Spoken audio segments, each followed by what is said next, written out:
once we got the wraps wrapped, which you can do in a wrap roller, put a rubber band, put a little rubber band around it. So we have the athlete put their foot up on my leg, toe pointing up, and the reason being that we get the toe goes up so we can have the kneecap in the position, the desired position.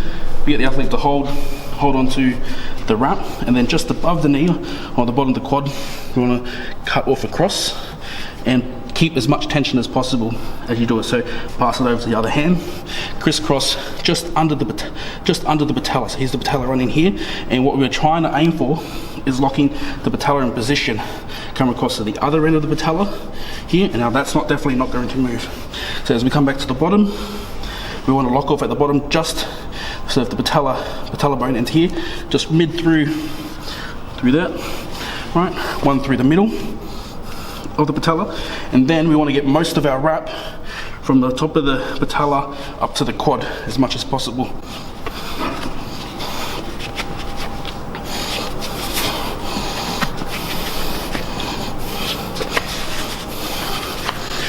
Alright, let's do the other leg. We always want to aim for coil on the inside, so we're wrapping from inside out.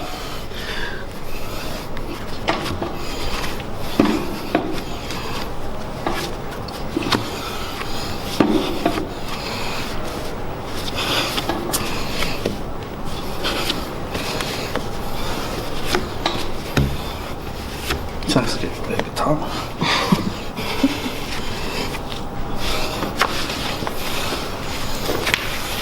And then tie it off like a knot, just at the end. There are two common methods to how we can generally wrap wraps. So if you don't have a wrap roller, you can just use our hands and feet. So grab a little bit of tension with your foot, start to make a little coil around this and start to roll it with maintaining tension by pulling from your foot, pulling up and rolling it all the way down. Keep tension on it, release a little bit more from the foot. And then at the end, grab it with your hands, keeping tension until you finish it, right around just like this. And then put a rubber band that you have on your wrist around it, just like that, ready to go. Method number two, if you have a wrap roller, makes life a lot easier. So just slide the wraps into the wrap roller, fold it over, roll, get the first round in, so that we can lock off any loose ends. Then from here, pull with as much tension as you can and roll it on. Make sure that the edge here stays as flat as possible. It makes it a lot easier to wrap. A little tip when taking it off, make sure you don't press it up too close to the end. It can sometimes get jammed if you try to push it in too far. So I generally pull it in halfway, then just give it a really quick jerk. When you're done there, just use a rubber band to keep it tight. Alright, it's not too much different when wrapping yourself. You can still apply the same technique. Coil on the inside, pull the wrap up towards you across your quad. Pulling the coil straight up above your knee, locking that off at your quad.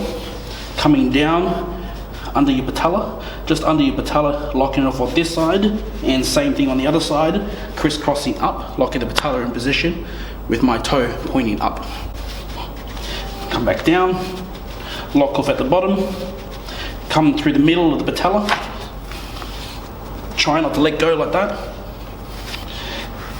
Get as many revolutions you can through up to the quad, then just tie a knot at the top. Done.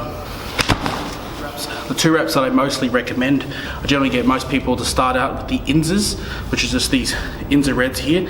They're good for beginners or people who are starting out with wraps.